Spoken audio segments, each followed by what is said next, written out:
Beleza. Estamos gravando. Mais uma pessoa chegando. Pessoal, nós somos do Núcleo de Estudos em Avaliação Psicológica. Eu sou o professor Maurício Bueno, que coordena esse núcleo. Tem vários dos estudantes, ex-estudantes, atualmente professoras, professores que estão espalhados aí pelo mundo. E a gente tem feito esse NEAP Talks, né, nossa proposta de comunicação assim, com a comunidade, né, a respeito dos temas que a gente pesquisa no nosso núcleo de estudos. E hoje eu estou muito feliz de receber a Ana Carolina Zuanazzi, Fernandes. A Ana é do Instituto Ayrton Senna. Bom, deixa eu apresentar direitinho. Ela é formada em psicologia pela pela UEL, Universidade Estadual de Londrina. É especialista em neuropsicologia pelo Centro de Diagnóstico Neuropsicológico. Ela é mestre em psicologia clínica pela USP e é doutora em psicologia, com ênfase em avaliação psicológica pela Universidade de São Francisco. Durante o doutorado, ela fez um estágio na University of Toledo, em Ohio, e ela também é proficiente em administração e codificação pelo método RPAS do Rochat.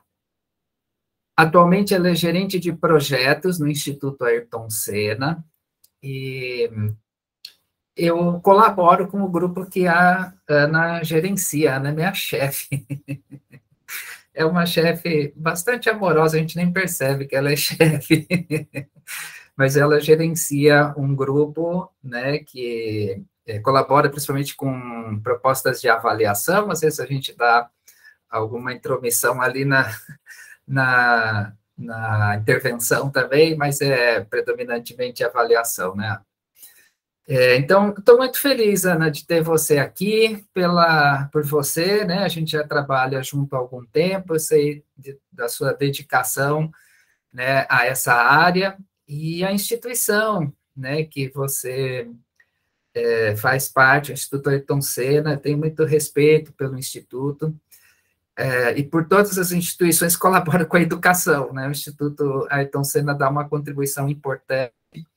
Então, estou muito feliz de tê-la aqui hoje, um dia depois do dia que a gente comemorou o Dia das Meninas e Mulheres na Ciência, né? Eu tenho o prazer de trabalhar com tantas mulheres maravilhosas, com quem eu aprendo bastante o tempo todo. Então, é bom tê-la aqui também para... enfim, reafirmar, né, o nosso compromisso e sempre a nossa atenção a essa necessidade, né, de afirmar que a mulher pode estar aonde ela quiser, né, que ela é sempre bem-vinda, tá certo? Então, bem-vinda ao NEAP, e já te passo a palavra. Obrigada, Mal. Difícil chamar de José Maurício, parece que tá falando bravo, né, quando a gente ouve o nome completo.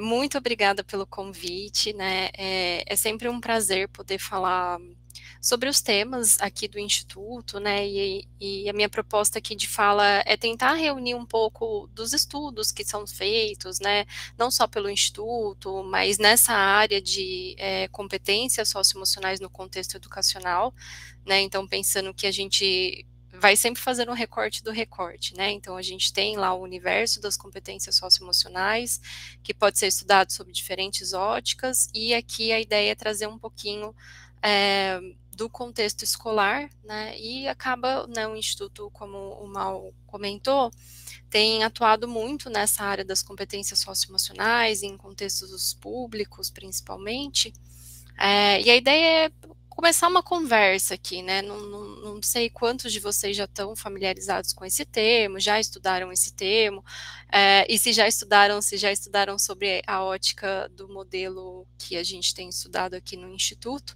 Então, eu preparei um material aqui de apoio para a nossa conversa, mas tentei selecionar pontos que eu sei que são pontos ou que causam curiosidade, para daí, na sequência da minha fala, a gente ter um tempo aqui de discussão, de trocas, e pontos também que né, tangenciam ali questões teóricas importantes, né? Então, já adianto algumas coisas aqui: competência socioemocional e personalidade, como que a gente aplica isso dentro do contexto escolar, aí pegando uma perninha dentro da área de estudo do mal, né? Como que isso se associa, por exemplo, com a inteligência emocional, e trouxe aqui para a gente dialogar mesmo, como caminhos aí possíveis. Fiquem à vontade se durante a minha fala tiver algum ponto ali que, nossa, nesse slide eu queria muito fazer essa pergunta, para depois a gente não ficar muito lá na frente. Vou pedir licença aqui para vocês, para eu começar a compartilhar essa apresentação. Meu computador aqui já começou a ficar a reclamar de que eu tô com muita coisa aberta. Deixa eu só me achar aqui, que eu tô pedindo para compartilhar ele. Vou compartilhar a tela inteira. Vocês já estão vendo?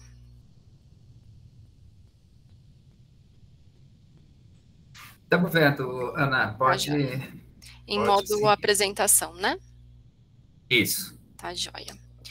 Bom, então já adiantei, né, o título da fala é as competências socioemocionais focadas nesse contexto escolar, e aí quando a gente está falando do contexto escolar, a gente está falando desde a educação infantil até ali o ensino médio. A gente está se recortando para o ciclo básico da educação, mas a gente, lógico, poderia extrapolar tanto para depois, né, para o ensino universitário, para outros tipos de ensino, mas aqui a gente faz um recorte nessa faixa etária aí, né, do começo, né, primeiros ciclos da infância até lá a adolescência no ensino médio.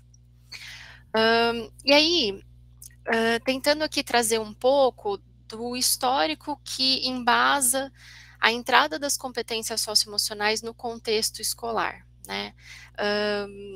Desde o século passado, enfim, se iniciou um movimento muito importante de olhar para o que está acontecendo num contexto mais social, em termos de demandas que a sociedade vem tendo, em termos de para onde que a sociedade está caminhando, né? O rápido avanço das tecnologias, da internet, da conectividade, também fomentaram muito essas discussões, e essas discussões vieram parar dentro do contexto escolar quando se pensa, se faz uma reflexão sobre o que está sendo ensinado para as crianças, né? E aí pensando que a escola é um espaço cultural e é um espaço de formação de pessoas, né? O que se espera que essas pessoas façam quando elas terminarem esse ciclo, que é um ciclo bastante extenso, né? E aí olhando, né, então juntando as demandas sociais e estimativas de sociedade com o contexto escolar, se chega numa discussão de que nós precisamos de pessoas capazes de pensar, né? Parece meio óbvio isso que eu estou falando, mas a gente vem de um contexto educacional muito mais baseado na reprodução e na memorização de saberes aí, de temas, né, de informações, do que de fato da produção de conhecimento, né? A produção do conhecimento, ela passa por alguns outros processos que não necessariamente estão regularmente documentados no contexto educacional. Né? Por exemplo, quando a gente fala do desenvolvimento da metacognição, por exemplo, né? Então a nossa capacidade de observar o que está ali à nossa volta, fazer reflexões sobre o nosso processo de pensar, é uma coisa, né, um assunto pouco explorado quando a gente pensa num ciclo básico e regular aí da educação. Para além disso, né, várias estimativas, inclusive profissionais, e direcionam o nosso olhar para que daqui a pouco a gente não precisa mais de pessoas reproduzindo certos conhecimentos, mas a gente precisa de pessoas que produzam soluções inéditas, porque os nossos problemas também são inéditos, né? E aí a gente poderia citar vários problemas inéditos. Então nós temos uma questão ambiental aí muito emergente na nossa sociedade, e aí eu estou falando na nossa sociedade enquanto globo, né, e não enquanto só país, mas nós temos que entender, né, o problema do crescimento populacional, isso é um problema, o problema da desigualdade, como a gente consegue mitigar algumas questões. Então a gente precisa de pessoas que passem por um processo de formação focado também no desenvolvimento de soluções para esses problemas que são complexos, que são inéditos. Essas estimativas também, e aí de novo, né, focando no contexto do trabalho, também diz que a gente precisa de pessoas que saibam se comunicar, que saibam, né, na literatura a gente encontra bastante o termo soft skills, né, para dizer dessa capacidade de integrar visões e não de polarizar visões, né, mas sim de achar complementariedades e caminhar a partir dessas complementaridades onde for possível, entender que isso não é sinônimo de aceitar qualquer tipo de coisa, mas sim ter um raciocínio crítico sobre as coisas que aparecem para a gente, né, então são aqui palavras-chave que eu estou jogando para dizer de que vários documentos oficiais, e aqui a gente cita a OCDE, né, e a Unesco, como aí principais referenciais que mostram essa necessidade da gente desenvolver pessoas mais criativas, que pensem criticamente, que estejam atentas aos nossos problemas sociais e consigam, então, direcionar soluções para isso. Então, dentro desse cenário, que aí chega então na educação como formar essas pessoas, né, como desenvolver esse tipo de competência, se insere a noção de educação integral, principalmente, né? Então, além de eu ter uma demanda social para que competências que até então não estavam sendo tão diretamente observadas sejam observadas e sejam implementadas dentro de um currículo escolar, a gente também tem, de outro lado, a necessidade das pessoas também olharem para o ser humano como um todo, né? A escola, e se a gente olhar para os nossos formatos mais tradicionais, aqui provavelmente todo mundo passou pelo processo mais tradicional da escola, né, sentado em cadeiras alinhadas, o professor à nossa frente, transmitindo uma matéria, né, e a gente ali copiando e reproduzindo essa matéria.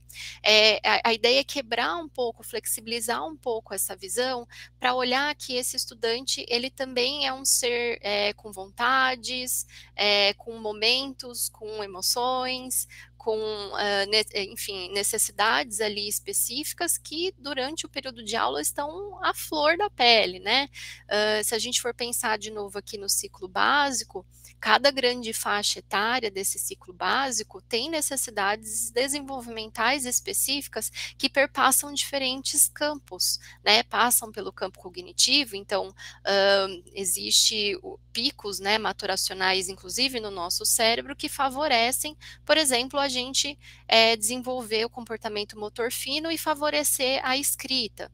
Outros picos desenvolvimentais favorecem que a gente aprenda, por exemplo, assuntos tão complexos como um idioma, né, o idioma que a gente fala, a matemática, os conceitos matemáticos básicos. Então, existem, né, ciclos específicos, mas a ideia é que não existem só esses ciclos cognitivos, a gente também tem ciclos de outras naturezas, né, por exemplo, as motivacionais, as emocionais, as socioemocionais. Então, a ideia da educação integral é tentar olhar para esse estudante agora numa perspectiva mais plena, né, no sentido de que eu não foco só na cognição, mas eu vou ampliar meu olhar para essas outras questões motivacionais, sociais, culturais, ambientais, e aí a gente pode ir pensando em várias divisões teóricas aí, mas a ideia então é integrar esse estudante e o olhar em relação a esse estudante.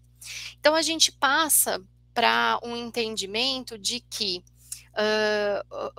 a gente precisa olhar para o processo de desenvolvimento humano numa perspectiva mais complexa, numa perspectiva que leve em consideração a interação entre todas essas coisas que eu comentei, né? Então, cognição, ambiente, cultura, questões biológicas, questões psicológicas.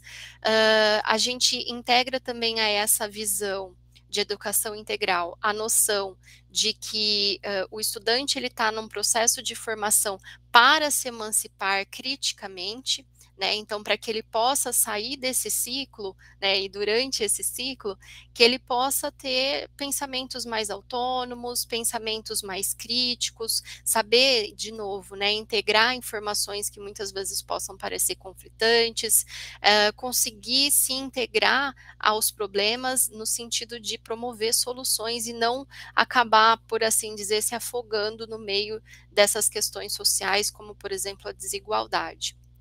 Então, a ideia é que toda essa visão, quando ela é implementada dentro do contexto escolar, ela requer o desenvolvimento e a implementação de uma série de metodologias pedagógicas que possam atingir, então, esse estudante, né? Imaginem como seria estranho se nós chegássemos numa sala de aula onde o professor falasse, então agora, alunos, abram na página 72, nós vamos ler sobre empatia. E aí o professor começa a escrever lá no quadro ou pedir para que cada um leia um trecho de um texto que escreve sobre o que é empatia e se esperar que a partir disso o estudante já tenha então assimilado o que é empatia e já consiga ter comportamentos empáticos. Parece um pouco estranho, né? Talvez em outras áreas do conhecimento a gente até conseguiria fazer uma apropriação via leitura, via esse formato de ensino que a gente está mais acostumado, mas quando a gente passa para outros tipos de conhecimentos, a gente vai percebendo uma certa estranheza sobre esse tipo de metodologia pedagógica. E as competências socioemocionais, né, dado todo esse contexto que eu trouxe até aqui, elas não se encaixam no modelo tradicional de ensino, né? Não dá para a gente ler sobre empatia e, a partir de então, desenvolver comportamentos empáticos. Assim como não adianta, né, só a gente ler sobre o que é pensamento criativo, pensamento crítico, motivação, e já ter, então, esses comportamentos desenvolvidos. A gente precisa sim, trazer um ponto aí que seria o letramento, né? Mas principalmente trazer a ideia da vivência, né? Então, trazer para a sala de aula a noção de que o desenvolvimento de competências socioemocionais, motivacionais, críticas, etc., é importante, se integra a uma necessidade social e que isso também envolve a gente mexer um pouco, flexibilizar um pouco na forma como esses conhecimentos são transmitidos e apropriados, né? Então, quando a gente olha para essa visão de educação integral, né, rumo a esse desenvolvimento pleno, a gente sai de uma dicotomia entre o cognitivo, o social, o emocional e vai para a ideia da dimensão humana se articular, né? Então, todas essas questões, aqui eu estou só listando 3, mas a gente pode listar todas as outras anteriores, cultura, ambiente, biologia, né, questões biológicas, mas todas essas dimensões, elas são articuladas e elas ajudam, então, na promoção do processo de ensino e aprendizado. Além disso, a gente sai de uma ideia de conhecimento fragmentado, fechado em disciplinas e vai mais para uma noção que enfatiza a relação entre conhecimentos, né? Então, a gente tira as coisas de caixinhas e, dentro da perspectiva do desenvolvimento pleno, a gente promove, então, uma reflexão e uma integração maior entre os conhecimentos. Além disso, a gente sai dessa proposta de massificação, né, de abordagens de ensino entre estudantes, para ir para uma linha mais de construção e concretização de um projeto de vida.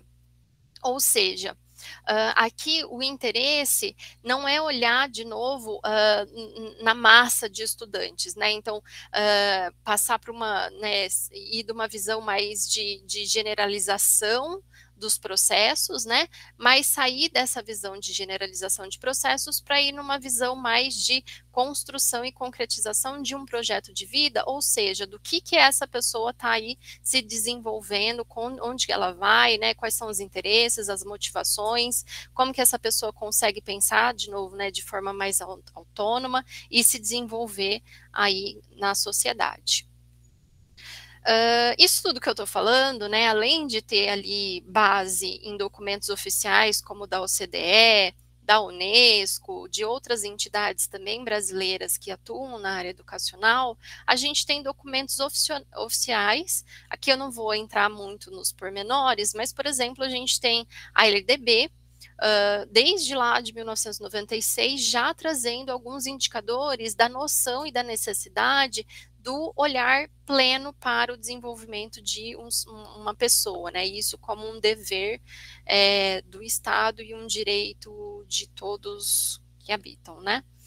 Para além disso, então, né, a LDB lá de 1996, mas para além disso, outros movimentos foram acontecendo, e aí, de novo, né, integrando diferentes órgãos que atuam na área educacional, até culminar ali na fundação, né, na publicação da BNCC, que é a Base Nacional Curricular Comum, que vai trazer ali no texto, né, é um documento bastante extenso, mas vai trazer muito fortemente essa ideia da educação integral enquanto um compromisso, e é um dos primeiros documentos oficiais a regulamentar a noção de que, por exemplo, o pensamento crítico é um tipo de conhecimento muito importante, né, uma competência muito importante para o desenvolvimento integral de um ser humano, e aí são compromissos findados para o desenvolvimento de uma pessoa.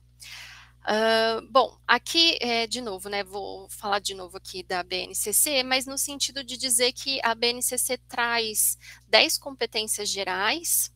Cada uma dessas competências, então, voltadas, né, como competências que se gostaria que o egresso da educação básica tivesse desenvolvido, então, como metas de desenvolvimento.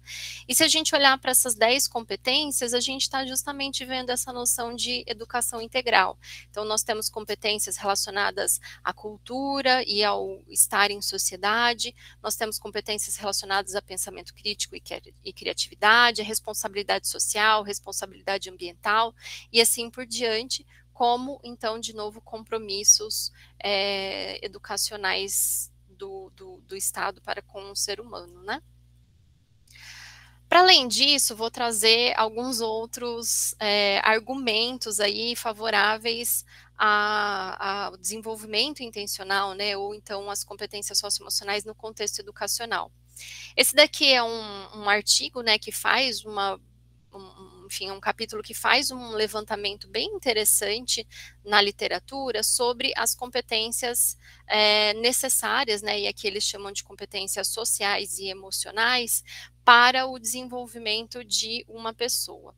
Então, aqui eu trouxe só grifado, né, a ideia de que também a promoção de competências sociais, elas auxiliam, né, na prevenção de bullying, na prevenção de uso de drogas ilícitas, listas, a educação civil, né, que eles chamam de educação de caráter, mas essa ideia de uma educação mais cidadã, mais interessada no bem social, também promove, né, inteligência emocional, e aqui os autores estão tratando como construtos diferentes, resolução de conflitos, treinamento, né, de competências socioemocionais, e essa ideia de competências para o século XXI, que é um pouco do que eu trouxe lá no começo da fala, desse movimento de o que se estima que seriam competências interessantes para lidar com os desafios do século XXI. Então, esse é um artigo, né, é um capítulo bem interessante de se ler, porque ele justamente faz essa revisão histórica, traz um pouco dos processos, né, que culminaram aí nessa ideia de desenvolvimento social e emocional dentro da escola, mas também já vai trazendo uma cara de quais são os benefícios, então, quando a gente fala do desenvolvimento socioemocional, ou, enfim, social e emocional. O meu ponto aqui é dizer que Adicional a tudo que eu estava trazendo sobre a visão de educação integral, a visão de um indivíduo olhado dentro de suas diferentes dimensões, também a noção de que as competências socioemocionais não seriam só mais um elemento para a gente adicionar ali dentro da escola, mas mais do que isso, que os estudos têm mostrado, e esse daqui é um compilado, essas competências socioemocionais, elas também ajudam no que a gente chama aí de resultados de vida ou desfechos ali na vida de um indivíduo. E aí, só para citar mais um estudo, que é um estudo bastante interessante, a gente se pauta bastante nele, quem publicou esse estudo foi o Heckman, né, e os colaboradores dele, mas foi feito um estudo longitudinal de 40 anos, né, que acompanhou crianças lá nos Estados Unidos. Então, é um estudo bastante extenso, né? Imagina acompanhar uma coleta durante 40 anos, né? Acompanhar sujeitos durante 40 anos é uma pesquisa bastante extensa, e ao longo, né? E essa pesquisa começou como, né? Lá nos Estados Unidos, então, numa cidade que tinha uma região ali bastante vulnerável, esses pesquisadores selecionaram metade, né, uma parte da amostra eram crianças que passariam por um processo de desenvolvimento socioemocional intencional, e a outra metade das crianças não passaria por esse processo de desenvolvimento. As duas amostras tinham paridade, né, em termos de nível socioeconômico, em termos de acesso a uma série de recursos ou não acesso a uma série de recursos, e aí foram acompanhadas durante todo esse período que eu comentei com vocês. Esse estudo, então, de 2010, do Heckman e colaboradores, evidenciou que aquelas crianças que passaram, quando elas eram ainda muito pequenas, né, ali no que seria educação infantil ou os primeiros anos do ensino fundamental, essas crianças que tiveram acesso a um programa de desenvolvimento intencional, elas, comparativamente ao outro grupo, tiveram melhores resultados de vida, por assim dizer. Ou seja, elas se envolveram menos em conflito com a lei, elas se envolveram menos com uso e abuso de drogas, elas tiveram um maior relato de satisfação com a vida de uma forma geral, satisfação com os relacionamentos, empregabilidade.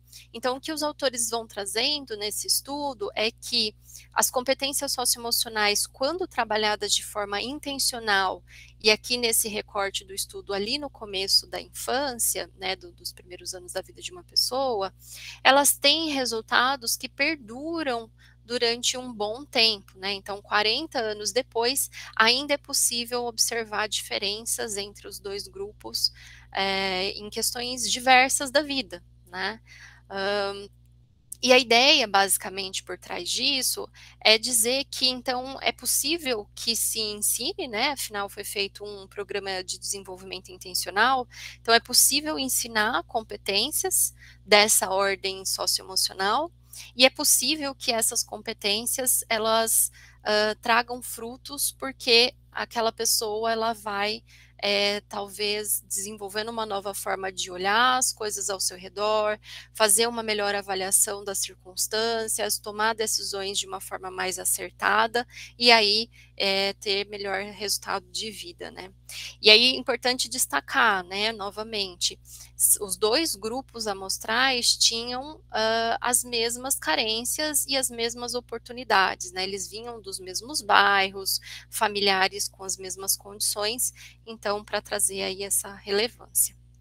Aqui eu estou trazendo de uma forma bastante prática alguns, né, dos estudos que a gente tem feito ali no Instituto, mas que trazem as relações entre as competências socioemocionais e esses 5 resultados aí, ou 5 pontos de observação.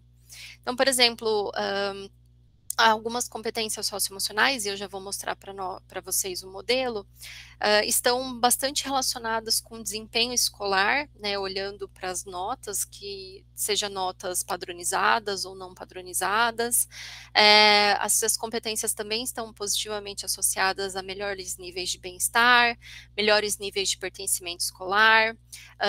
Em relação à violência, geralmente nós estudamos 3 tipos de indicadores de violência, então a percepção da violência ao redor, né, ali na social, a violência caracterizada pelo bullying, pensando que esse é um dos grandes problemas de violência no contexto escolar, e também o que a gente chama aí de sanções disciplinares, né, ou seja, aquele estudante que repetidas vezes entra em conflito com as regras estabelecidas dentro da sala de aula, e aí ele sofre algum tipo de sanção.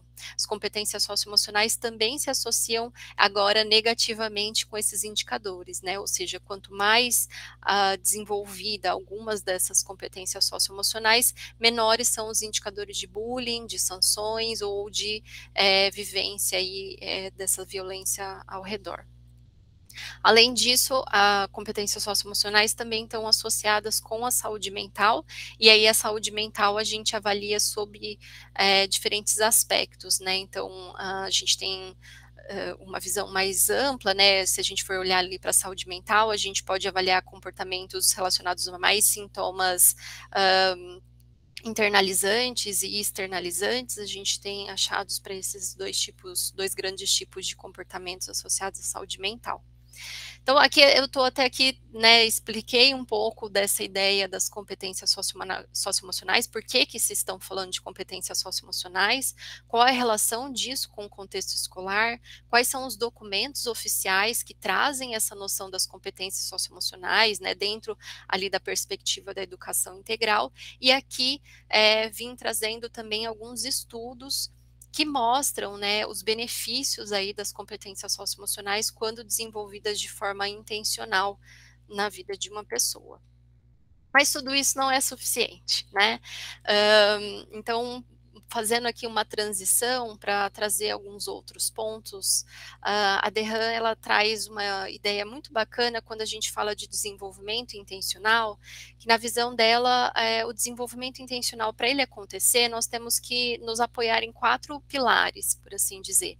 O primeiro deles é a noção de que nós precisamos ter um conhecimento teórico aprofundado sobre aquilo que a gente pretende desenvolver, né? E aí eu estou falando a gente, eu estou falando o educador, eu estou falando o formador de política pública, eu estou falando o psicólogo, eu estou falando todos os interessados na promoção e desenvolvimento intencional de qualquer competência.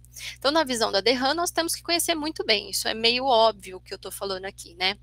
E aí ela dá outros passos no sentido de dizer, ok, depois que você conhece bastante sobre o seu campo de estudo, é importante que você tenha padrões de desenvolvimento.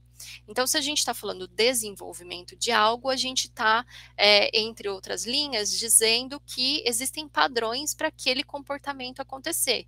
Se a gente fosse lá, por exemplo, para a área de alfabetização, por exemplo, existe um ciclo, né, e alguns marcos desenvolvimentais para a capacidade de escrever.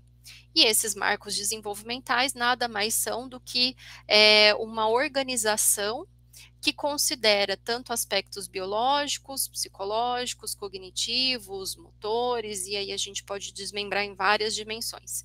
O mesmo pode acontecer para as competências socioemocionais. Uma vez que eu conheço muito bem o campo de estudo e eu já sei muito bem quais são as teorias que me apoiam nisso, eu consigo também fazer um levantamento de padrões de desenvolvimento para eu entender o que é esperado numa faixa etária do ponto de vista, por exemplo, agora eu vou pegar um outro exemplo da tolerância à frustração. Então, será que uma criança de 5 anos é esperado que ela tenha o mesmo nível de maturidade quando ela é frustrada do que um adolescente de 16 anos, 17 anos? Como que eu consigo, eu educador, dentro da sala de aula, desenvolver as minhas, né, enfim, as competências socioemocionais da minha turma, se eu não tiver pelo menos uma ideia do que é esperado? Né? Como que eu me dirijo a uma pessoa se eu não sei o que é esperado para aquela faixa etária dela? Junto disso, né, tudo bem, eu tenho lá uma base teórica, eu tenho meus padrões de desenvolvimento, agora eu preciso entender onde é que cada um está em relação a esses padrões. Por quê? Porque eu preciso oferecer ferramentas e dar o suporte necessário de acordo com as especificidades de cada um. Então, eu sei que numa certa faixa etária já é esperado que a criança desenvolva o movimento mais fino, né, que é a ideia de fazer as bolinhas com a mão. Se a minha criança está tendo muita dificuldade ainda, eu certamente vou precisar intensificar um pouco as minhas atividades para que essa criança, então, consiga desenvolver aquilo que ela está precisando desenvolver, e o mesmo aqui, de novo, vale para as competências socioemocionais. Se eu tenho uma criança que tem muita dificuldade em lidar com a emoção dela de raiva, de frustração, eu preciso adaptar um pouco ali meu ambiente para que essa criança também consiga desenvolver. E aí, os instrumentos de avaliação, e aqui a gente está didaticamente, né, dividindo em avaliação formativa e somativa. Na ideia da avaliação formativa, um tipo de avaliação que ajuda muito mais nessa reflexão sobre até onde a pessoa já foi, como que ela se percebe, que tipo de tomada de decisão eu consigo fazer a partir disso, e a somativa como uma avaliação mais de mapeamento, né, não tão focada ali na intervenção direta.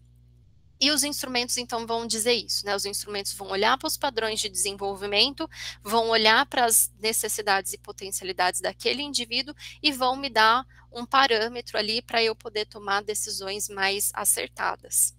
O quarto pilar que a Derham propõe é, então, o desenvolvimento de atividades de desenvolvimento intencional, né? Ou seja, se eu sei, por meio do instrumento, que aquela minha criança precisa de mais auxílio numa certa competência, ou tem já bem estabelecida outra competência, eu consigo ir traçando, personalizando, por assim dizer, atividades que então se conectem diretamente com essa criança, com essa turma e assim por diante. Então, observem que tudo isso está conectado, porque uma vez que eu vou promovendo atividades de desenvolvimento, eu retroalimento a minha própria teoria, né? Porque eu vou testando coisas, eu vou avançando cientificamente também, por meio da observação, por meio de outros recursos metodológicos, e isso me ajuda a fechar um ciclo aí dentro desses 4 pilares que a Derham se propõe a fazer.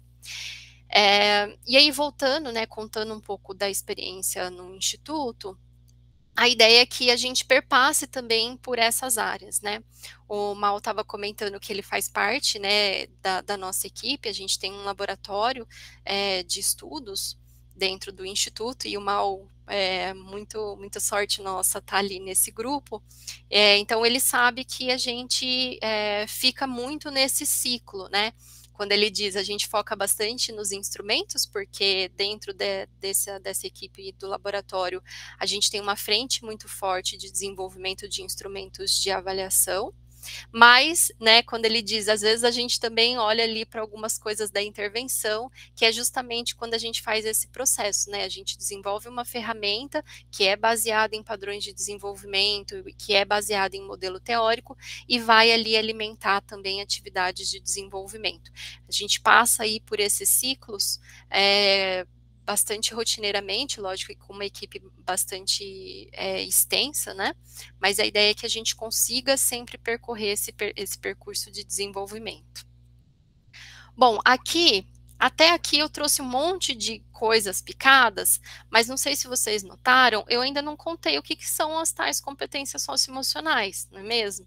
Eu fui dizendo que elas são importantes, para várias, né, sob várias óticas elas são importantes, falei que a Derham também fala do desenvolvimento intencional, mas e aí, né, o que são então essas tais competências? Se a gente fizesse uma busca agora rápida, né, seja no Google Acadêmico, seja abertamente na internet, nós acharíamos diversos modelos que definem as competências socioemocionais.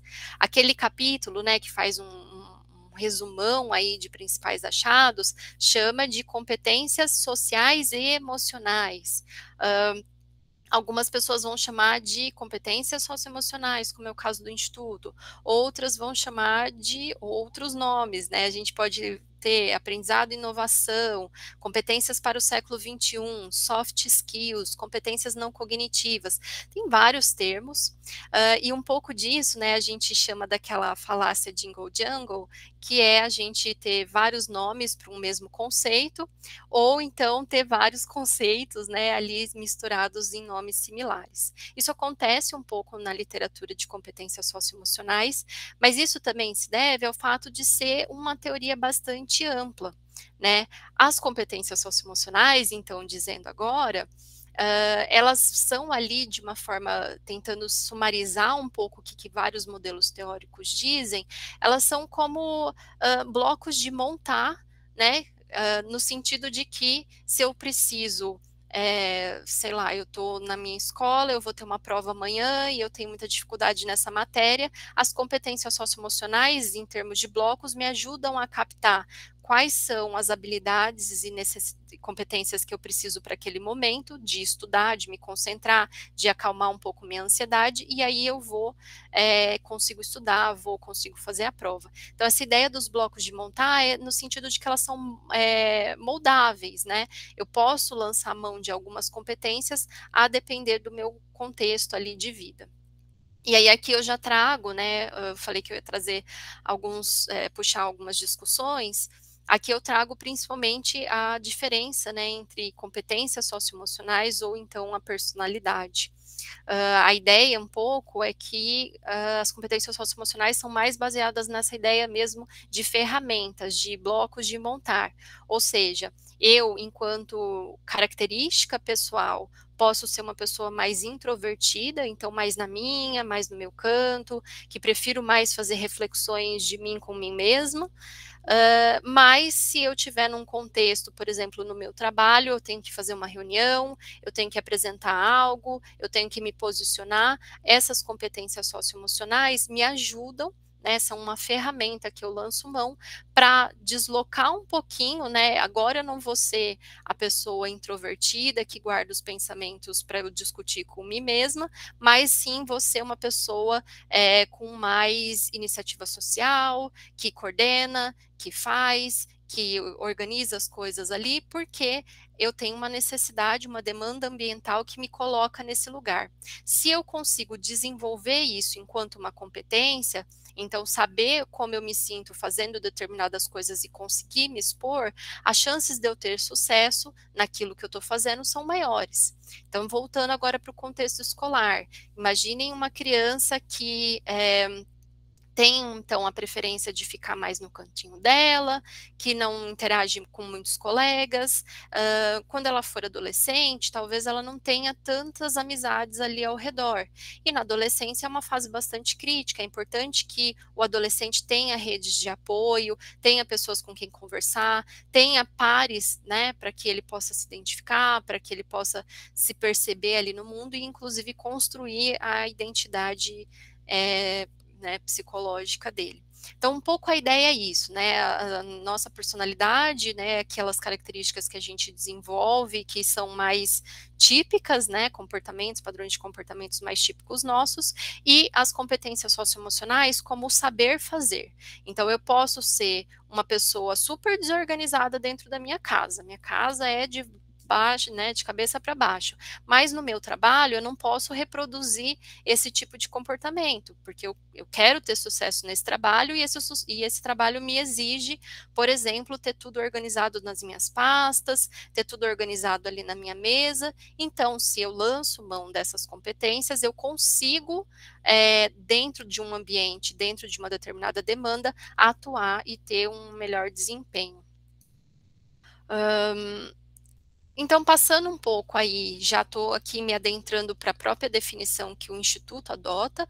Falei para vocês que tem vários tipos de definições. Aqui eu estou trazendo a adotada pelo Instituto, que define, então, as competências socioemocionais como um conjunto de características individuais que são vindas, né, de uma combinação de fatores biológicos, do ambiente, né, se manifesta em padrões consistentes de pensamentos e comportamentos e podem ser desenvolvidos por meio da aprendizagem formal e informal, por meio de experiências, e elas têm, né, as competências socioemocionais, elas têm o potencial de impactar diferentes esferas da vida das pessoas, que é um pouco dos estudos que eu estava mostrando. Então, basicamente, está dizendo que as competências socioemocionais seriam, então, essas habilidades que combinam diferentes coisas, né, diferentes dimensões do desenvolvimento humano, e que pode ali se colocar dentro de padrões de comportamentos de uma pessoa.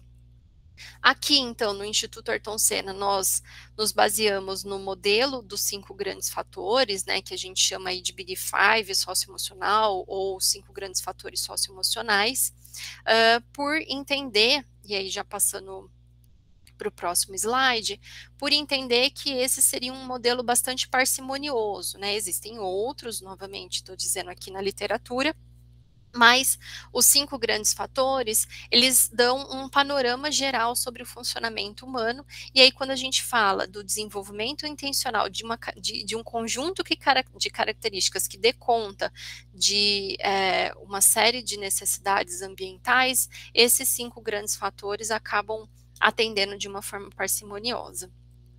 Vou trazer muito brevemente cada um desses 5 fatores. Nós temos a autogestão, aqui começando em vermelho no nosso canto direito superior. A autogestão, o nome é bastante intuitivo, né? Então, quanto que eu consigo me organizar? Se a gente estivesse falando do modelo tradicional do Big Five, aqui seria, por exemplo, correspondente à conscienciosidade. Então, quanto que eu consigo olhar ao meu redor e, por exemplo, me concentrar na tarefa que eu estou fazendo? Olha como isso é importante dentro do contexto de sala de aula. Muitas vezes estão acontecendo vários estímulos ao meu redor, mas eu preciso me ater àquilo que eu estou fazendo para eu conseguir terminar, para eu conseguir desenvolver aquela competência que está sendo treinada ali naquele momento. Eu preciso também, aí ainda dentro da autogestão, ser responsável pelas minhas coisas, ser capaz de organizar. Tá, tem um exemplo, né? Na minha casa eu posso ser muito desorganizada, mas no meu trabalho, se eu sou desorganizada no meu trabalho, eu atrapalho o trabalho das outras pessoas e eu acabo tendo um menor desempenho ali perto do que a minha empresa X quer que eu desempenhe. Então, ser capaz de me organizar me ajuda também, né? Eu estou falando aqui da vida adulta, mas também ajuda quando a gente está olhando para o contexto da educação básica. Estou indo aqui agora para a esquerda, a gente tem a abertura novo, que então seria a nossa capacidade de conhecer novas coisas, ser curioso pelas coisas, adotar uma postura investigativa, né, e isso expande horizontes, pensando aí nos resultados. Então, quanto mais eu sou curioso a investigar coisas, mais eu vou descobrindo sobre o mundo.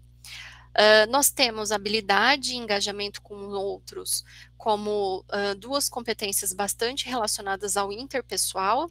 A amabilidade é mais como eu me coloco em relação ao outro, né? Ser respeitoso, ser empático, ter ali uma atitude mais integrativa em relação a esse outro, e o engajamento com os outros é mais no sentido de como eu me comporto, né?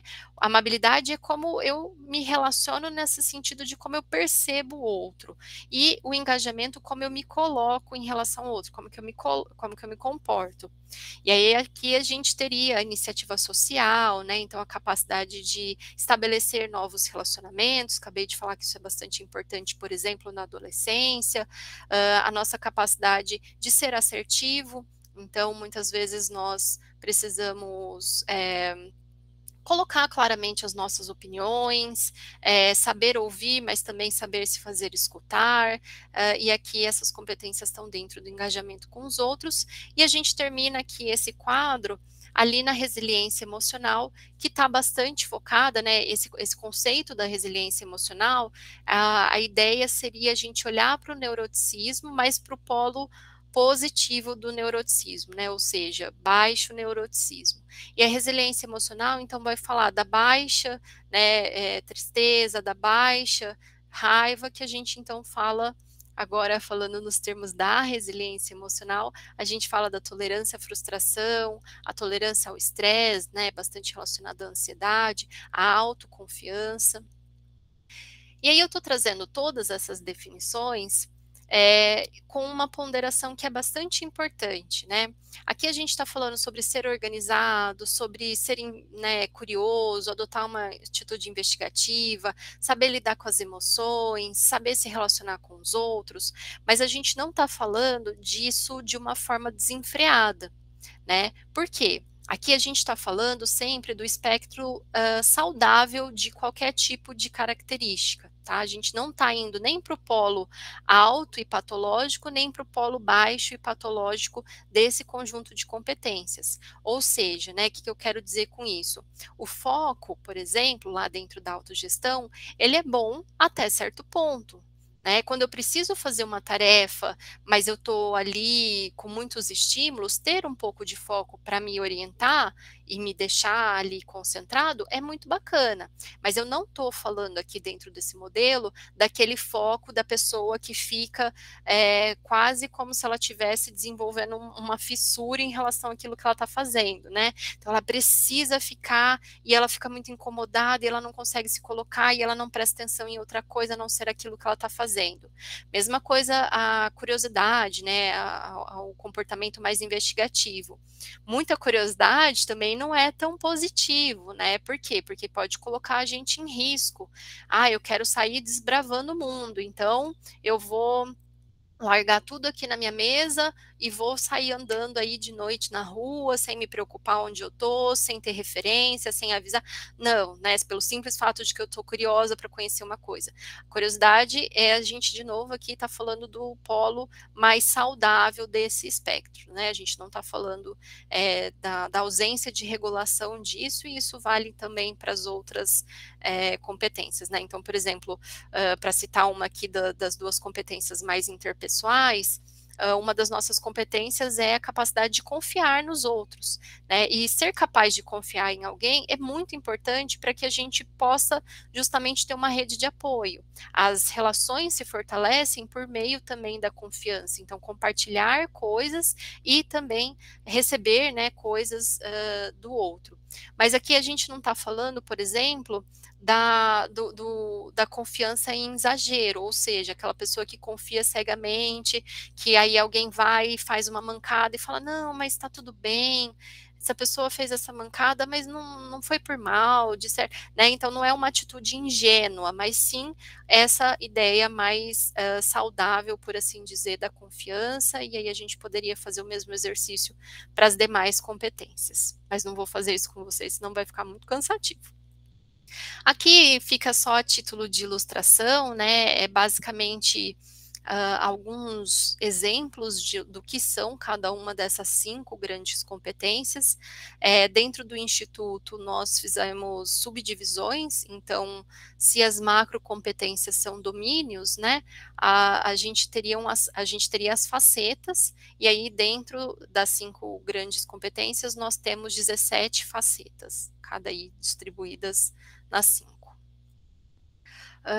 Esse eu vou passar mais rapidinho, porque a gente já foi falando, né? Então, a ideia de que as competências socioemocionais e, né, da avaliação socioemocional dentro do contexto educacional ou dentro da promoção de políticas públicas, ela tem como principal função a garantia de equidade, né? Então, os estudos que eu citei alguns, mas a gente poderia ficar a tarde toda falando de outros, elas têm justamente como propósito a promoção da equidade, né? Diminuir as desigualdades, pensar então nessa ideia do desenvolvimento pleno, orientar tomadas de decisões, né? E não, por exemplo, simplesmente se propor a fazer ranking das pessoas ou ditar comportamentos anormais. A ideia não é por esse caminho, mas a ideia é dado que eu tenho a necessidade, né, e é uma necessidade posta pela sociedade, não pelo um órgão ou outro,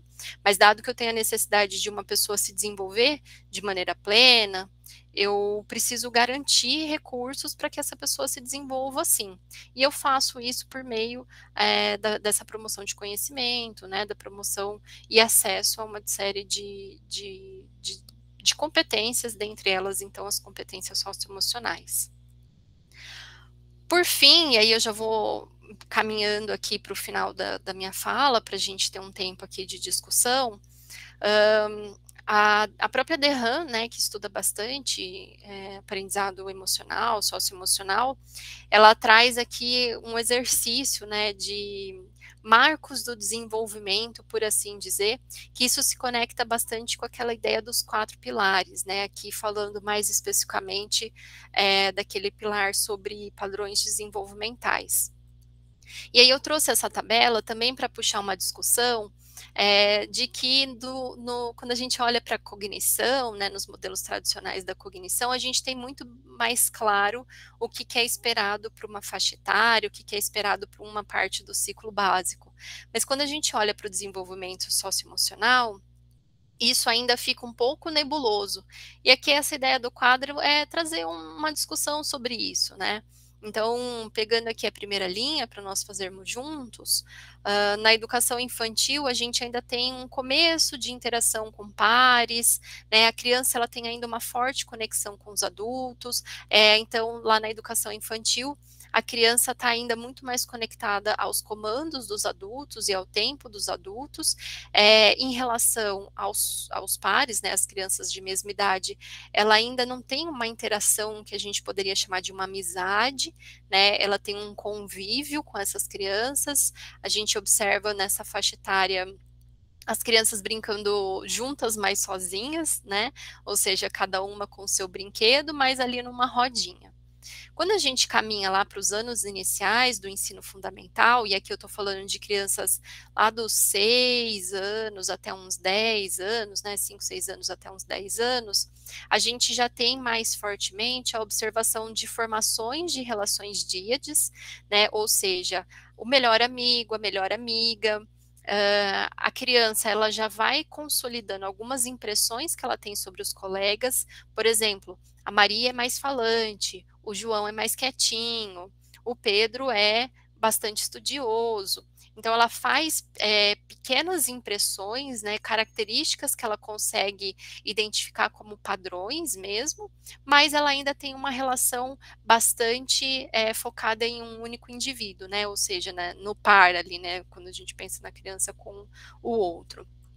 Quando a gente caminha um pouquinho e vai ali dos 11 anos, né, então início da pré-adolescência, adolescência, que vai até ali o final dos anos, os anos finais do ensino fundamental, né, então o final do ciclo do ensino fundamental, nós temos já a capacidade agora do adolescente de ter uma visão mais aprofundada do outro, né, entender que o outro é uma pessoa também com vontades, é uma pessoa também com defeitos e qualidades, e entender que muitas vezes o outro hoje está tudo bem com essa pessoa, se amanhã não tiver, isso começa a ser algo de estranho que favorece, por exemplo, essa pessoa chegar até o outro e falar, tá tudo bem hoje, você está mais quietinho, o que aconteceu, né? Então favorece comportamentos mais de empatia, né, de aproximação e assim por diante.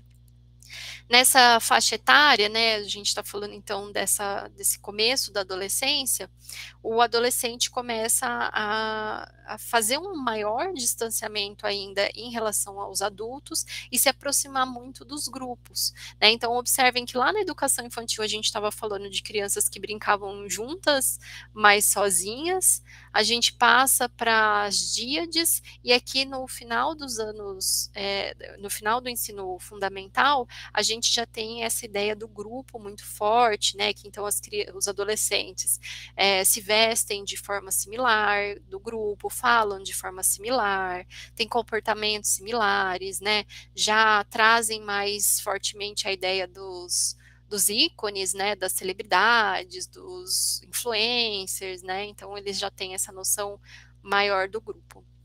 No ensino médio, então, que já seria ali se encaminhando para o final da adolescência,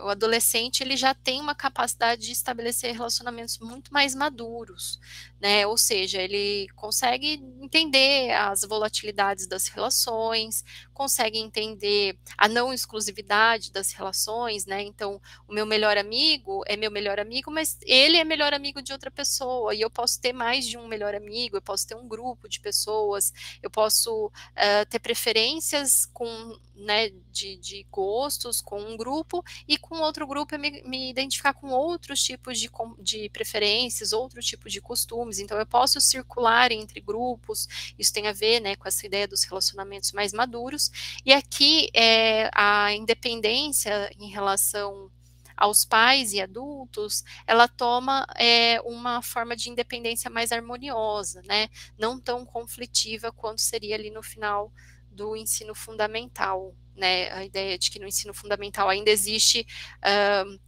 uma certa competitividade por autonomia, por independência, caminhando ali para o final do ensino médio, já existe mais uma participação, né, já é uma independência mais responsável, por assim dizer.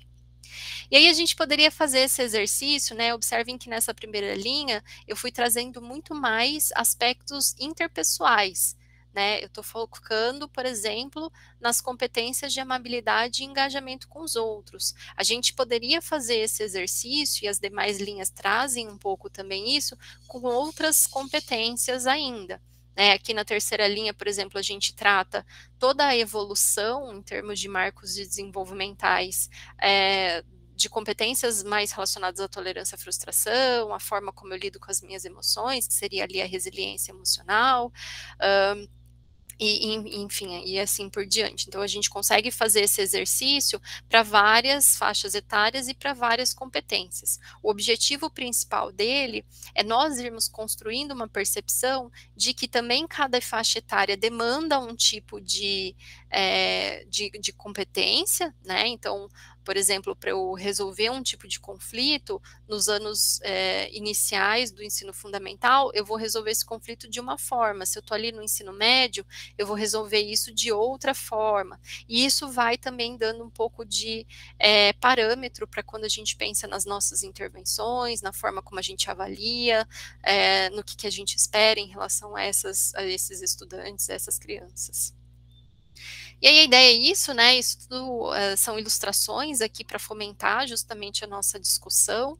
Eu tentei passar por vários conteúdos, né? Então trouxe um pouco do histórico, trouxe um pouco da visão disso, bem focadamente na educação, no contexto educacional, né? Então trouxe a educação integral, trouxe a proposta de desenvolvimento pleno, trouxe um pouquinho do que os estudos aí em termos de revisões trazem sobre as competências socioemocionais, falei um pouco agora sobre o modelo teórico, né?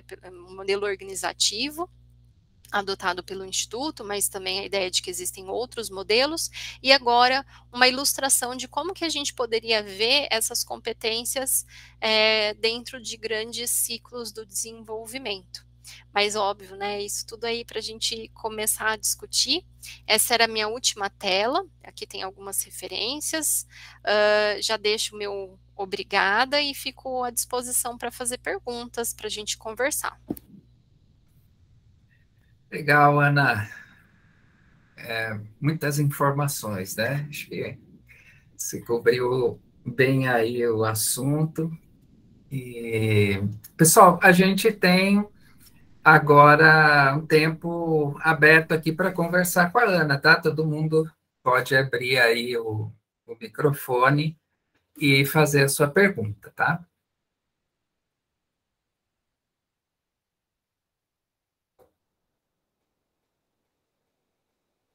Acho que eu vou começar, Ana, porque o pessoal fica meio envergonhado.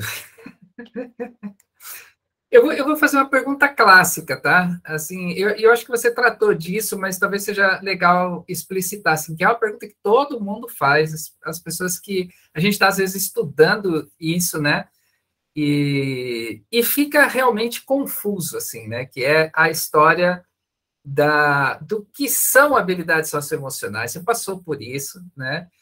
E nesse caso, o Big Five, né? Então, tem aquela inteligência emocional, enfim, né? Tem várias coisas.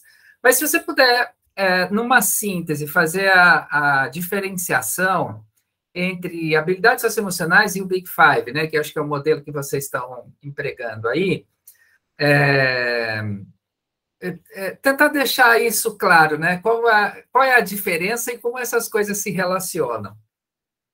Pode ser? Ótimo, Mal. E de fato, assim, essa é a pergunta, né? Principalmente porque a gente usa, né? Existe esse modelo também que se baseia no Big Five, então a gente conseguiria fazer uma correspondência entre as 5 macrocompetências, né? E os 5 fatores da personalidade.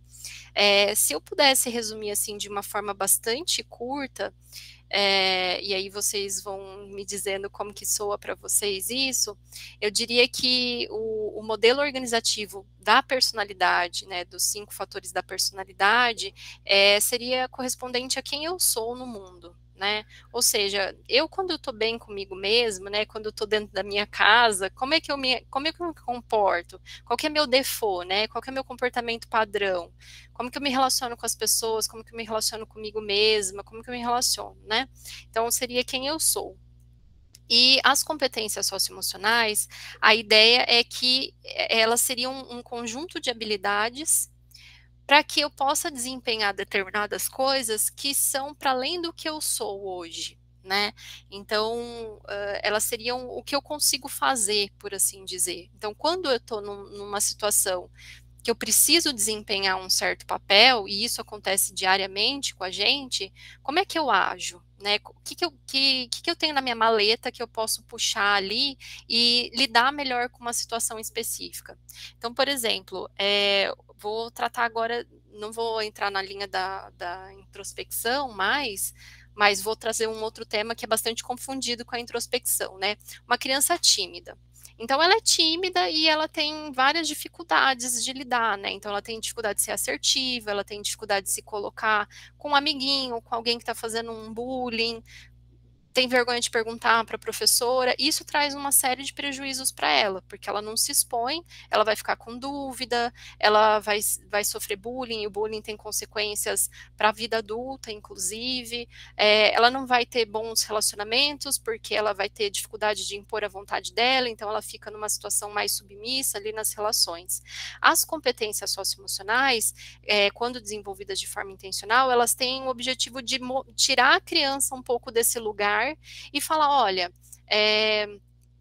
como que você poderia agir assim, né? Que tipo de atividades que você poderia fazer, que tipo de comportamentos, na verdade, você poderia fazer para evitar isso? Porque a criança tímida, e eu estou chamando justamente a criança tímida, ela sofre com o bullying, né? Ela sofre, ela não consegue sair daquilo, ela não tem recursos. Então, é o que eu consigo fazer. Se eu tenho ali alguém que me fala que eu posso ser assertiva, que me mostra o que é ser assertiva, que também não é sinônimo de ser agressivo, me tira desse lugar de timidez, me faz, né, ter recursos para me mobilizar e ok, né? Então, eu, assim, diria dessa diferença, é uma diferença bastante sutil, mas, assim, eu como uma pessoa bastante introspectiva, eu aprendi as competências socioemocionais para, por exemplo, falar com vocês hoje, que é uma coisa que, assim, em casa eu não faço isso, entendeu? Meu padrão não é falar para várias pessoas. Isso eu sou mais na minha.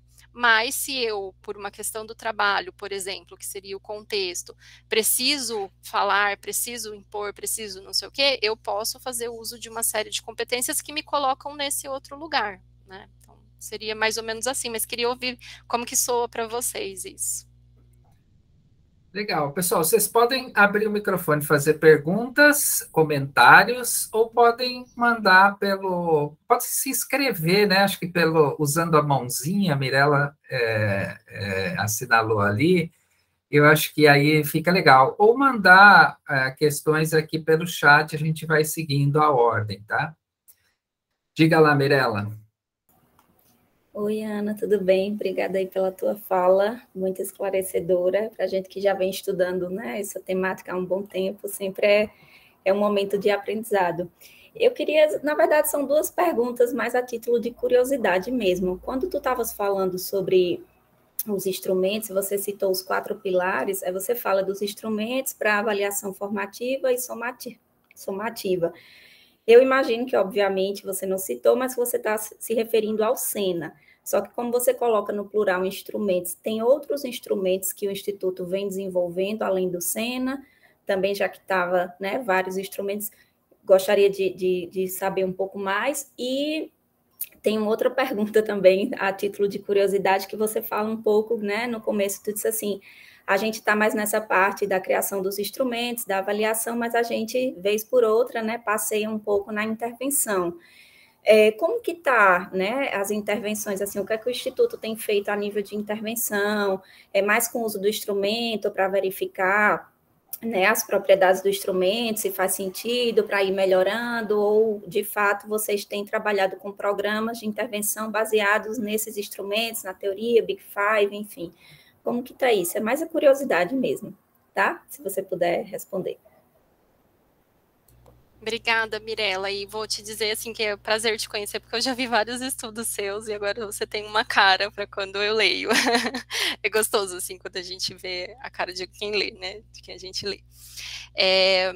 Então, sim, o Instituto trabalha com vários tipos de instrumentos, alguns, então, têm essa proposta mais de tomada de decisão, de mapeamento, né, que seria o caso do SENA, como você citou, mas a gente também trabalha com instrumentos que têm uma proposta muito mais de uso em sala de aula, né, então, por exemplo, a gente trabalha com rubricas comportamentais, né, as rubricas são níveis de um comportamento X, né? Então, se a gente fosse pegar, por exemplo, respeito, né? Então, respeito a gente tem desde o baixo respeito até o alto respeito. Então, a gente teria uma série de comportamentos aí cobrindo esse espectro, de novo o espectro saudável, né? E a criança vai assinalando onde é que ela se percebe naquele momento e onde ela gostaria de estar até o final daquele ano, por exemplo. Né, e aí é um instrumento, a gente chama de formativo, né, todos podem ser formativos, mas a gente puxa mais para esse nome, porque a ideia é que essa ferramenta sirva mais como um diálogo entre professor e estudante. O estudante tem ali essa ferramenta para se comunicar, para dizer, olha, professor, eu sinto essa dificuldade e eu tenho vontade de estar ali. E aí o professor está ciente disso, ele consegue atender, programar tarefas a partir disso. Para citar, né, o Mal também já, além de participar dos instrumentos de inteligência emocional, ele também já participou de criatividade e pensamento crítico nesse formato das rubricas, então, falando agora de outros construtos, né, e em relação à tua segunda pergunta, dentro dos socioemocionais, o Instituto tem sim alguns programas de desenvolvimento, né? Então, eles passam desde o modelo de gestão, né? O modelo pedagógico, o modelo para o gestor, caderno de gestor, caderno de atividades, tem uma solução ali mais completinha, e aí ele tenta cobrir esses 4 pilares da DERRAM.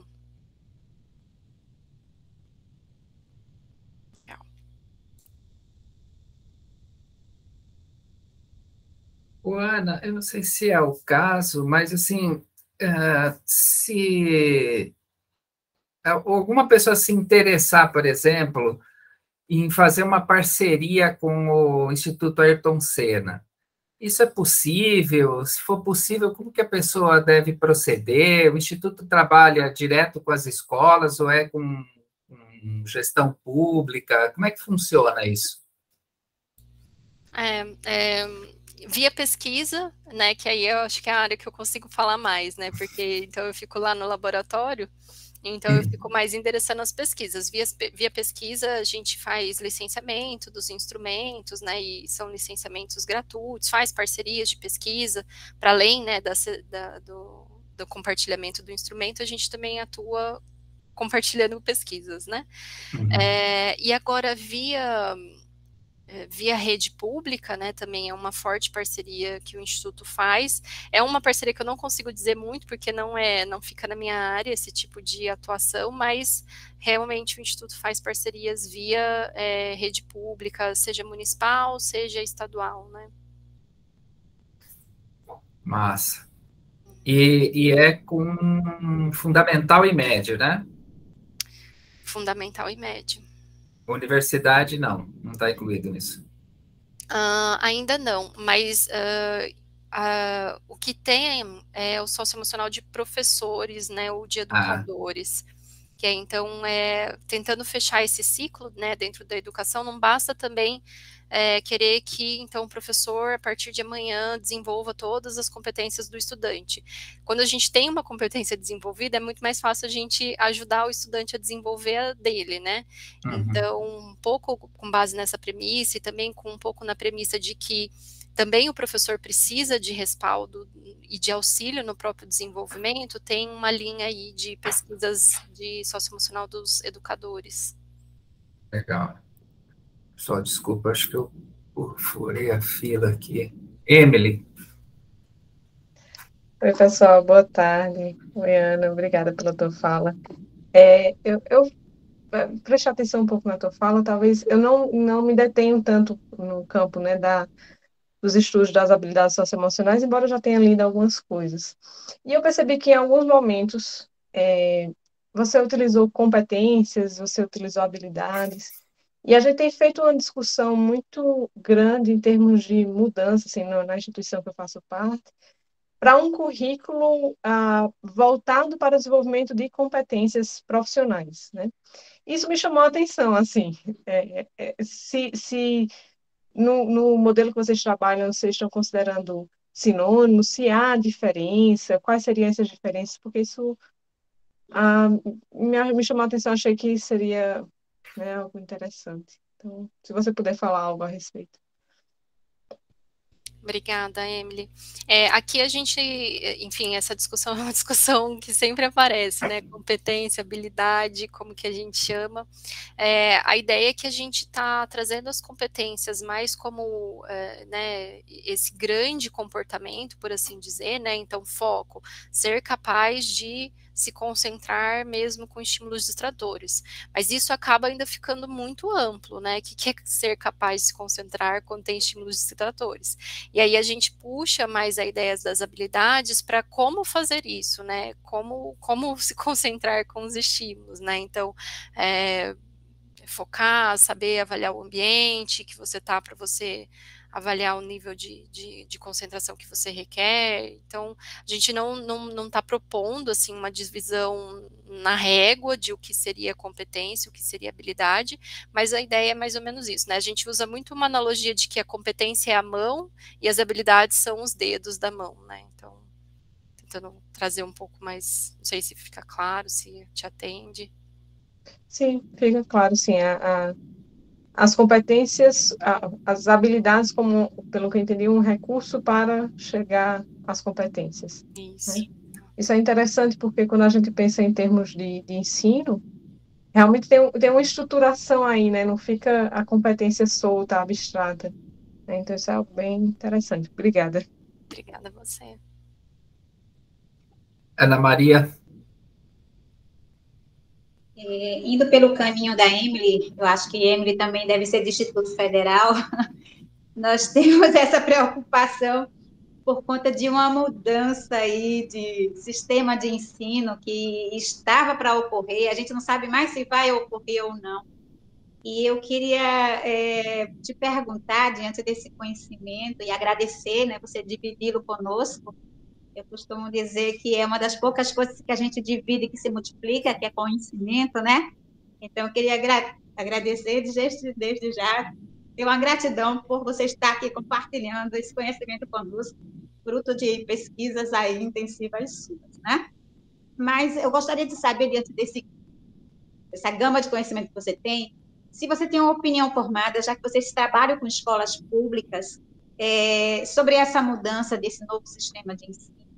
Se é por aí que a gente deve ir, direcionar o caminho de um jovem através dessas habilidades que eles têm, quando a gente ainda não sabe nem definir o que seria habilidade e competência, se a gente teria instrumento ou teria condições suficientes de determinar que aquele aluno ele tem habilidades que vão para tal área e não para outras, o que seria da gente, como instituição, participar dessa escolha, que eu acho que tem que ser feita com mais maturidade do aluno, e não do aluno que chega para nós, infelizmente, cada vez mais novo, com 13 anos, eu não sei se infelizmente ou felizmente, eu não sei como a gente pode, num contexto, dizer sobre isso, mas nos traz uma responsabilidade ainda maior quando esse estudo vai definir o futuro profissional de um jovem. Tá? Eu queria saber um pouco sobre sua colocação e sua posição a esse respeito. Bacana, Ana Maria, e acho que é uma angústia muito forte, né, desde quando começou essa proposta. O que eu entendo é assim,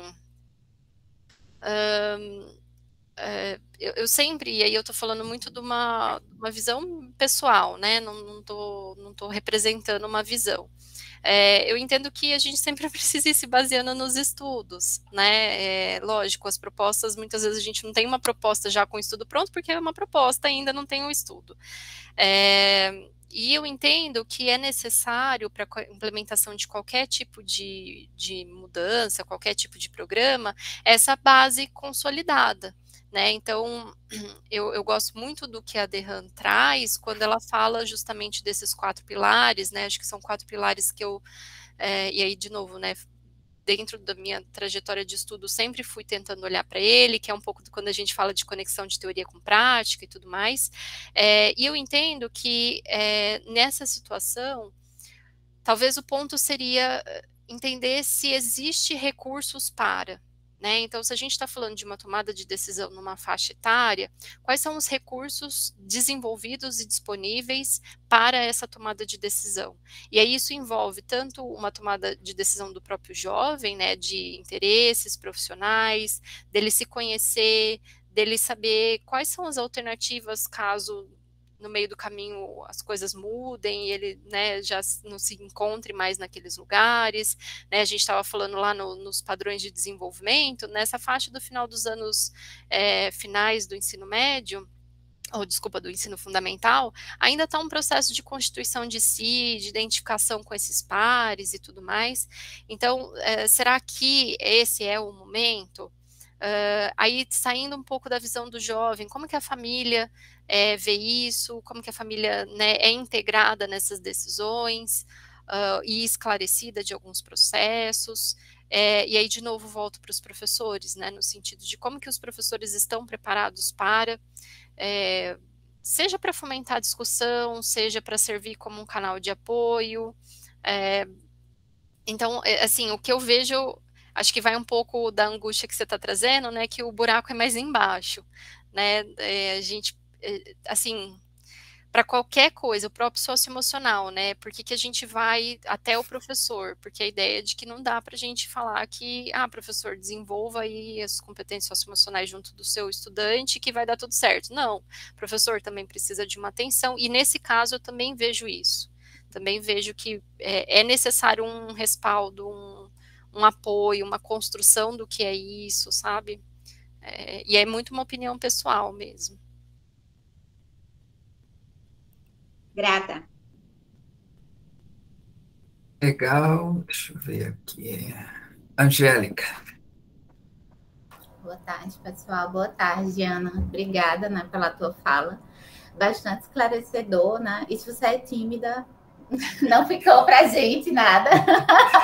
Não teve nenhuma deixa, você usou as ferramentas de maneira perfeita, que a gente nem percebeu. Mas obrigada mesmo, né? Bastante elucidativa a forma como você traz e você fala das habilidades. E eu vou te perguntar um pouquinho, embora você disse que não é tanto o teu campo, tá? Mas só por cima mesmo, se você puder falar alguma coisa.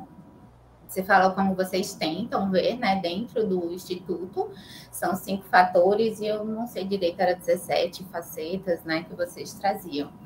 E achei bem interessante como vocês trouxeram isso para o nível de desenvolvimento, né, das fases, né, dentro do ciclo educacional.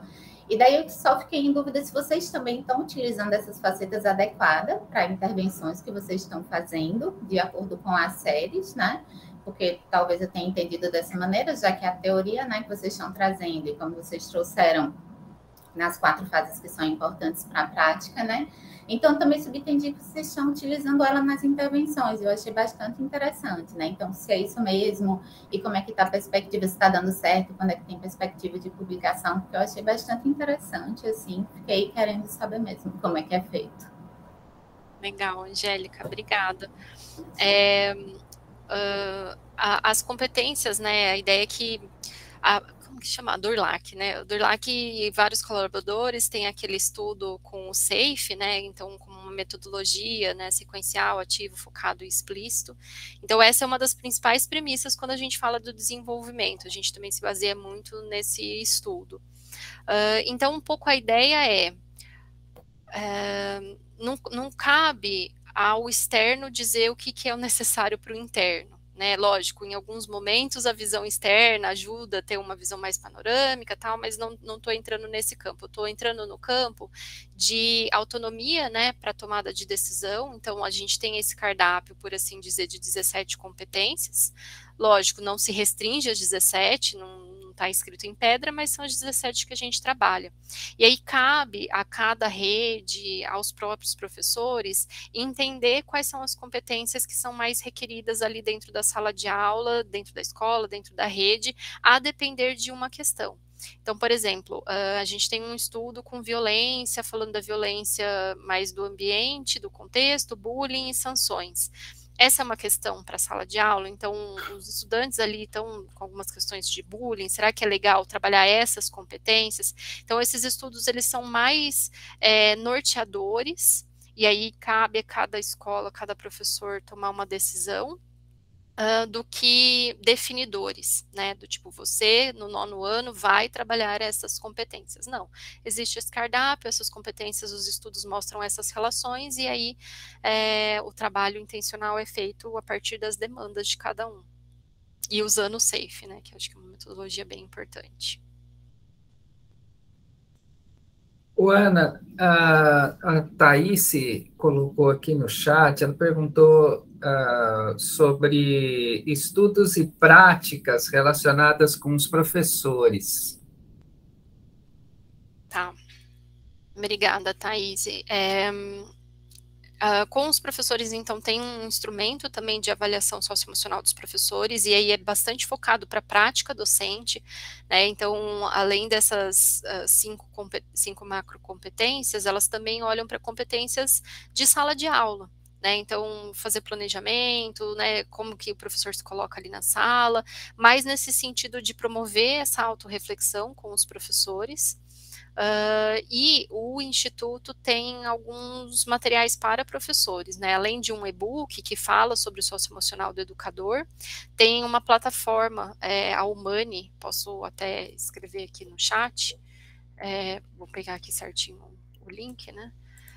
Mas a Humani, ela é uma plataforma para professores, com materiais, com diversos recursos para professores, além dos estudos, né? Ver se te atende. Só pegando o link aqui, tentando fazer 2 coisas ao mesmo tempo. Enfim, e aí tem alguns cursos, tem o próprio instrumento que o professor pode fazer, tem uma série de ferramentas para isso. Além disso, só aproveitando que foi falado dos estudos, o próprio EduLab, né, tem uma página dentro do Instituto com as publicações. Alguns desses estudos eu já fui comentando aqui, estão ali nas referências da apresentação, mas tem aqui, então, algumas das pesquisas que já foram publicadas. Acho que, Angélica, talvez você, né, tenha perguntado. A gente está tentando, né, publicar. Um processo um pouquinho demorado, e o Mal sabe que a gente tem 300 coisas, né, Mal? Mas a gente publica mais em formatos de relatórios também, de parcerias. Massa. Gente, acho que é isso. estamos aqui no limite. Eu queria aproveitar o espaço e fazer algumas divulgações relacionadas a esse tema. A gente tem feito essa palestra, ela faz parte de um programa do NEAP, né, do nosso núcleo de estudos, é o NEAP Talks, e nós vamos fazer uma palestra dessa por mês, preferencialmente na segunda semana do mês, como está sendo essa, e vocês podem acompanhar no nosso Instagram a divulgação das palestras. Eu vou colocar aqui o link para o nosso perfil no Instagram, tá certo? Ali a gente divulga, vai ter outras divulgações também. Como a gente pesquisa sobre inteligência emocional e no contexto das habilidades socioemocionais, então a gente vai colocar muita coisa, muito material sobre esse tema. Então, quem tem interesse pode nos acompanhar por lá, tá certo? Tem um livro também, vou colocar o link aqui, que saiu pela Hogarth, que foi organizado pela Mirella e por mim. Ali tem vários capítulos. O capítulo 2 foi escrito por pessoas ligadas lá ao Instituto Ayrton Senna. Então, fala bastante sobre essas questões que a Ana trouxe aqui para a gente, tá? Esse livro saiu ano passado e está bem focado nesse assunto. E o próprio Instituto, Ana, se quer falar sobre o que está por vir? Depois eu te falo, deixa eu terminar aqui. A gente tá para lançar também já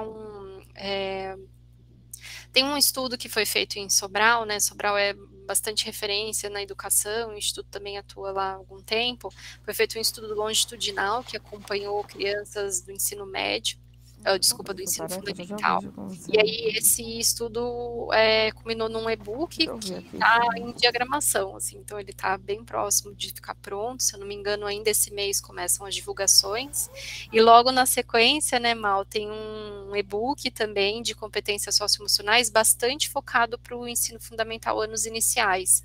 Então, dentro do Instituto a gente ainda não tinha nenhum tipo de material divulgado nessa faixa etária, e lá a gente faz um compilado, tanto de socioemocional, da inteligência emocional, dos instrumentos que a gente utiliza dentro do Instituto para essa faixa etária, as competências socioemocionais na promoção, né, no desenvolvimento também de políticas públicas. Então, ele é um primeiro cheirinho aí de competências socioemocionais nessa faixa etária. Acho que mês que vem deve começar a ser divulgado também, tá? Nas vias de... A gente repassa, pode seguir, né, o Instituto, e a gente repassa nas nossas redes também. Né? E é gratuito, né, Ana? Sim, sim. Gratuito. Nesse link do EduLab que eu coloquei aqui no chat, vai estar lá os e-books também, mas é o que o Mal falou, nas redes fica mais fácil porque eles já disparam lá as publicações, mais fácil de acompanhar. Legal. E eu também quero divulgar o nosso canal no YouTube. Esse encontro aqui, ele vai para lá. Amanhã a gente já deve ter ele disponível lá, e outras atividades também que a gente está começando a produzir, vídeos mais curtos, mais informativos, mais diretos, mais pontuais, mas que também vão estar no nosso perfil no Instagram e também lá no YouTube. Ok, é isso. Ana, obrigadíssimo, super legal ter você aqui, super legal ter o Instituto Ayrton Senna aqui.